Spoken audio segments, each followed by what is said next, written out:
Road భద్రతా మాసోత్సవాల సందర్భంగా సోమవారం సాయంత్రం సూర్యాపేటలోని సాంఘిక సంక్షేమ గురుకుల పాఠశాలలో విద్యార్థులకు రోడ్డు భద్రతా అవగాహన కార్యక్రమాన్ని నిర్వహించారు. అనంతరం ట్రాఫిక్ ఎస్ఐ మాట్లాడుతూ రోడ్డు భద్రతా నియమాలను సరిగా పాటించకపోవడం వల్లే తరచుగా రోడ్డు ప్రమాదాలు జరుగుతున్నాయన్నారు. విద్యార్థి దశ చాలా కీలకమని, ఆ దశలోనే విద్యార్థులు బాగా చదివి ఉన్నత స్థాయికి ఎదగాలని, ఎదిగినప్పుడు అందరూ గౌరవిస్తారని, ఆ దిశగా అడుగులు వేయాలని సూచించారు. తల్లిదండ్రులకు చదివిన పాఠశాలకు మంచి పేరు తీసుకురావాలన్నారు. అదేవిధంగా వాహన చోదకులు డ్రైవింగ్ చేసేటప్పుడు సెల్ ఫోన్లలో మాట్లాడకుండా డ్రైవింగ్ చేయాలన్నారు. చలికాలంలో మంచు అధికం కారణంగా ఓవర్టేక్ చేసేటప్పుడు జాగ్రత్తలు పాటించాలన్నారు. ఈ కార్యక్రమంలో ప్రిన్సిపాల్ జీవి విద్యాసాగర్, ఉపాధ్యాయులు వెంకటేశ్వర్లు, చంప్లాం, PET Rahamatullah, health supervisor Jani Pasha విద్యార్థులు పాల్గొన్నారు.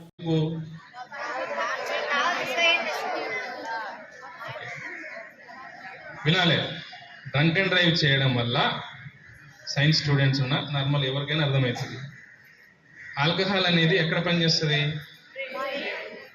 నర్వ్స్ సిస్టమ్ మీద, బ్రెయిన్ మీద పనిచేస్తుంది. మనకి ఏదన్నా జరిగేటప్పుడు సిగ్నల్ ఇచ్చేది ఏంటి?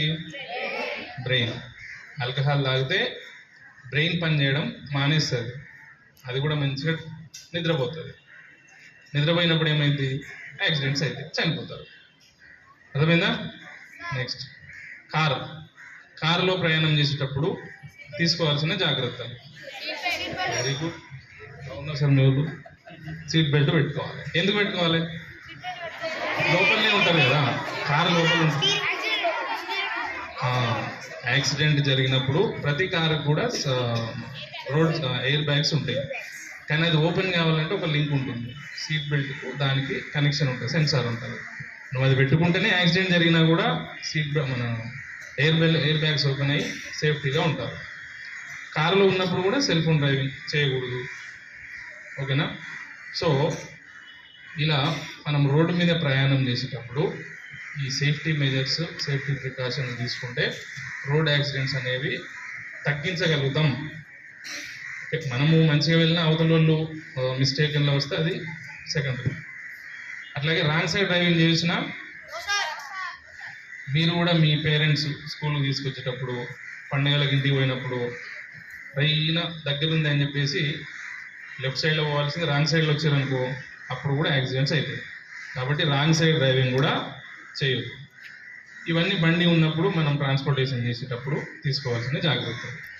అది కాకుండా వెహికల్స్కు చట్ట ప్రకారం ఉండాల్సిన డాక్యుమెంట్స్ ఏంటో తెలుసా మీకు? వెహికల్ నడిపేయడానికి లైసెన్స్ ఉండాలి, వెహికల్కు రిజిస్ట్రేషన్ అయి ఉండాలి, ఇన్సూరెన్స్ ఉండాలి. ఓకేనా? తర్వాత పొల్యూషన్ చెకప్ చేయించి ఉండాలి.